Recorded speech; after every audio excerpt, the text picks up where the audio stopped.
Team एक और गोल दागने की फिराक में है। इस बार जिन और सुकुमोटो सर्व करने आए हैं। जिनके पैर बॉल पर टच होते ही ओपोनेंट टीम भूखे शेर की तरह उसके पीछे पड़ जाती है, जिसे देख सुकुमोटो तो 5 सेकंड के लिए बिल्कुल ही फ्रीज हो जाता है। ओपोनेंट टीम का ध्यान जिन और सुकुमोटो दोनों पर था, जिसका फायदा उठाकर जिन उनको आसानी से पास करते हुए आगे जाने लगता है। सुकुमोटो भी जिन के साथ साथ ही आगे बढ़ने लगता है। दौड़ते हुए सुकुमोटो देखता है कि बाहर बैठे उसके दोस्त भी उसका हौसला बढ़ाने के लिए उसी के साथ दौड़ रहे थे। वह काफी सुंदर तरीके से जिन से बॉल रिसीव करता है और फिर से उसे पास भी कर देता है। इधर क्याजू बॉल को टैकल करने की कोशिश तो करता है, पर मिजुकी उसके पीछे पड़ा हुआ था और वह उसे ऐसा करने नहीं दे रहा था। वह बॉल को वापस जिन को पास कर देता है। पोस्ट के काफी करीब पहुंचने पर गोलकीपर उससे बॉल छीनने की कोशिश करता है, पर जिन सुकुमोटो को बॉल पास करते हुए गोलकीपर को भी बीट कर देता है। अब बॉल सुकुमोटो के पास है और पोस्ट खाली है। सुकुमोटो अपना फाइनल शॉट मारता है। मैच खत्म हो चुका है। टूर्नामेंट के खत्म होने पर सभी अपने प्राइवेट रूम में सेलिब्रेट कर रहे होते हैं। तभी उन्हें डोरबेल की रिंग सुनाई देती है। उन्हें लगता है कि ये जरूर सुकुमोटो होगा, पर ये मिजुकी था। कासाहेजा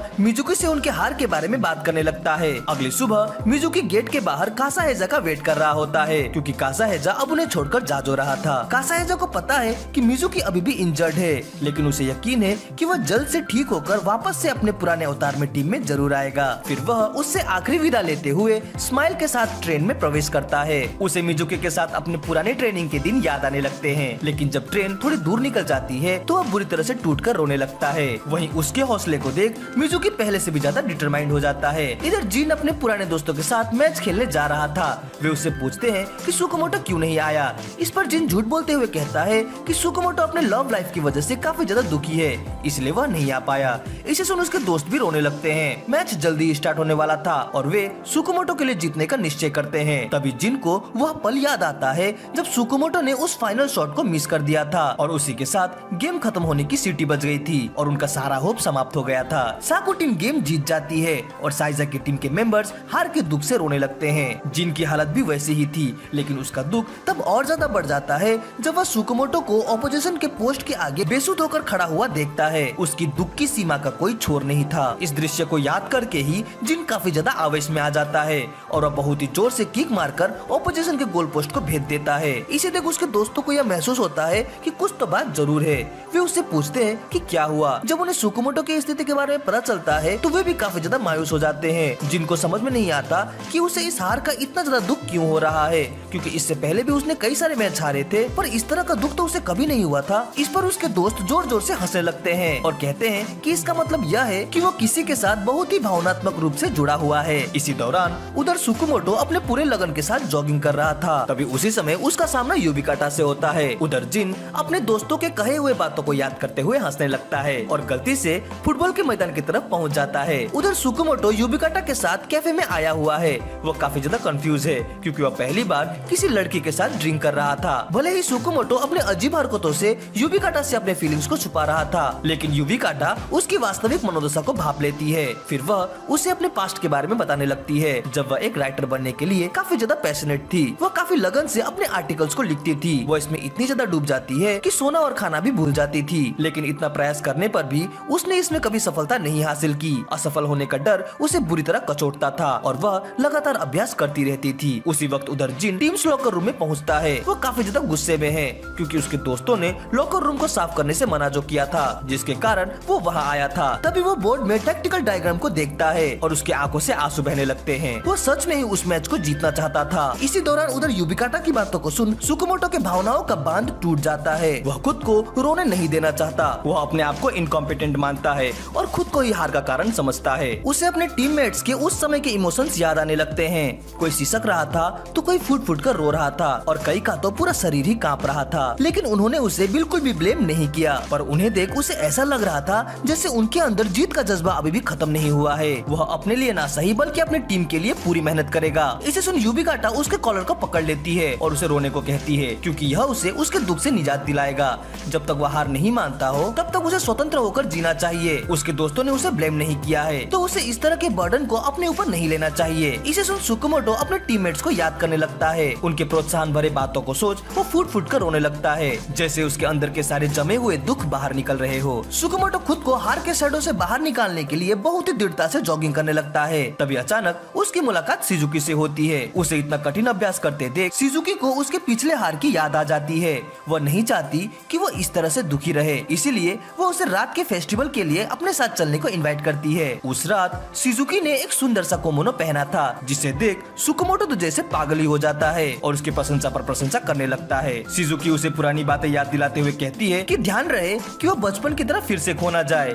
इसे सुन सुकुमोटो एम्बेरेस हो जाता है। फिर वह उन बातों को याद करने लगती है जब सुकुमोटो वाटर पोलो खेला करता था और उसकी क्रॉच को पहनता था। इस पर उसके दोस्त भी उसका काफी मजाक उड़ाते थे। बेचारा सुकुमोटो इन सब बातों को याद करके काफी ज्यादा एम्बेरेस फील कर रहा होता है। तभी वह एक नूडल्स के शॉप पर पहुंचता है जहाँ किमिशिता नूडल्स बना रहा था। सुकुमोटो को देखते ही वो जल्द से इसे उसे खरीदने को कहता है। सुकुमोटो नूडल्स खरीदता है और उसे सुजुकी को देता है, पर तभी वो किसी एक इंसान से जोरदार तरीके से टकराता है और नीचे गिर जाता है। ये इंसान और कोई नहीं बल्कि कैप्टन मिजुकी था। उसके पीछे पीछे उसके दो सीनियर्स मेट्स भी उसे मिलते हैं और उससे बातें करने लगते हैं। शिजुकी को यह देख काफी अच्छा लगता है कि सुकुमोटो के अब कई सारे दोस्त बन चुके हैं। वह उसे उसके हार के लिए उसे सांत्वना देने लगती है, क्योंकि उसे पता है कि वह एक काफी रिस्पॉन्सिबल पर्सन है। उसके बातों से सुकुमोटो का मन और भी ज्यादा हल्का हो जाता है और वह बेहतर और भी ज्यादा बेहतर बनने का वादा करता है। फिर शिजुकी उसे गोल्ड फिश शॉप से फिश पकड़ने को कहती है, पर इससे वो काफी ज्यादा घबरा जाता है क्योंकि उसे नहीं लगता कि वो ऐसा कर पाएगा।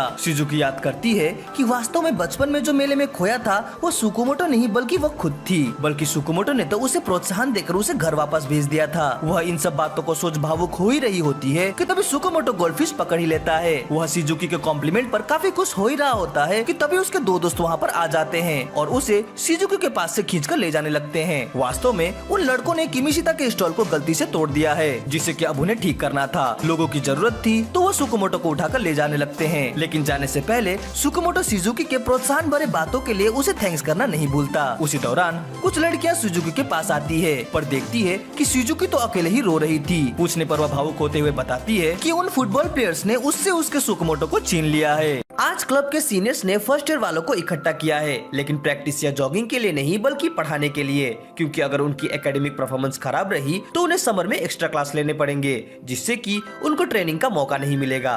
तभी किमिशिता चश्मा पहनते हुए उन्हें पढ़ाने के लिए उकसाता है। इस पर क्यूसु उसे ज्यादा ज्ञानी होने का दिखावा ना करने को कहता है। इसे सुन किमिशिता काफी ज्यादा गुस्सा हो जाता है। किमिशिता सेकेंड ईयर के टॉप स्टूडेंट्स में से एक था, इसीलिए वो उन लड़कों को पढ़ाने की जिम्मेदारी अपने ऊपर लेता है। वह अपने कलम के ट्रिक्स को दिखाते हुए उन्हें पढ़ाना शुरू करता है। सुकुमोटो भी किमिशिता का समर्थन करते हुए उन्हें पढ़ाने में मदद करता है। तब एक लड़का यह कंप्लेन करता है कि जिन पढ़ाई न करके खेल रहा है।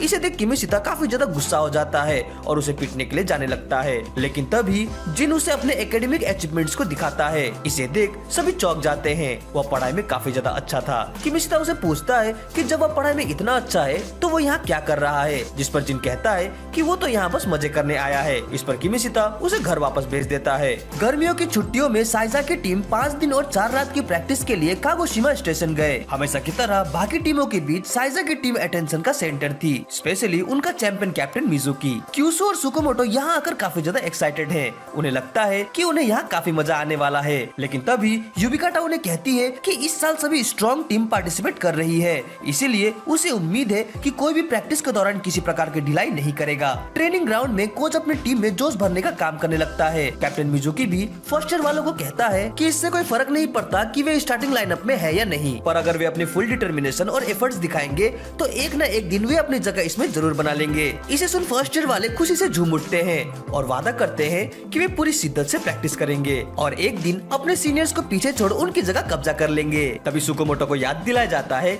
कि वो किचाई की जगह ले सकता है। इसे सुन किचाई काफी ज्यादा गुस्सा हो जाता है और उसे हेडबट मारता है। यूजुई उसे शांत करते हुए बताता है कि किचाई का पोजीशन लेना उतना आसान नहीं होगा, क्योंकि वह इस टीम का काफी प्रतिभाशाली खिलाड़ी है। ओपनिंग मैच बुशो और साइजा की टीम के बीच शुरू होता है। बुशो का 10 नंबर साइजा की टीम को ध्यान से ऑब्जर्व करने लगता है, लेकिन जब तक हाफ टाइम की सीटी बजती है तब तक वे साइजाकी से 3 गोल खा चुके होते हैं। कैप्टन मिजुकी ने 2 गोल किए थे और जिन ने एक असंभव लगने वाला गोल करके दिखाया था। कोच फर्स्ट ईयर के कुछ रिजर्व प्लेयर को मैदान में उतारने का फैसला करते हैं और सुकुमोटो को किचाई की जगह खेलने का मौका दिया जाता है, पर किचाई ऐसा नहीं चाहता। फलस्वरूप कोच और किचाई में काफी ज्यादा बहस शुरू हो जाती है। किचाई को ओपोनेंट के डिफेंस से स्ट्रगल करते देख सुकुमोटो को काफी चिंता होती है। किमिशिता उसे बताता है कि किचाई ही क्यों, क्योंकि साइजाकी के 3 अटैकिंग स्पेयर हेड में से एक होने के बावजूद उसने काफी कम गोल किए हैं, और वो इसलिए क्योंकि वो गोल मारने में इतना ज्यादा आतुर होता है कि ऑपोजिशन के डिफेंडर का ध्यान खींच लेता है, जिससे कि जिन और मिजुकी को काफी ज्यादा स्पेस मिल जाता है। इसलिए उसके लिए सुधार करने का सबसे अच्छा तरीका यही होगा कि वो धैर्य से काम ले। उधर इस दौरान किचाई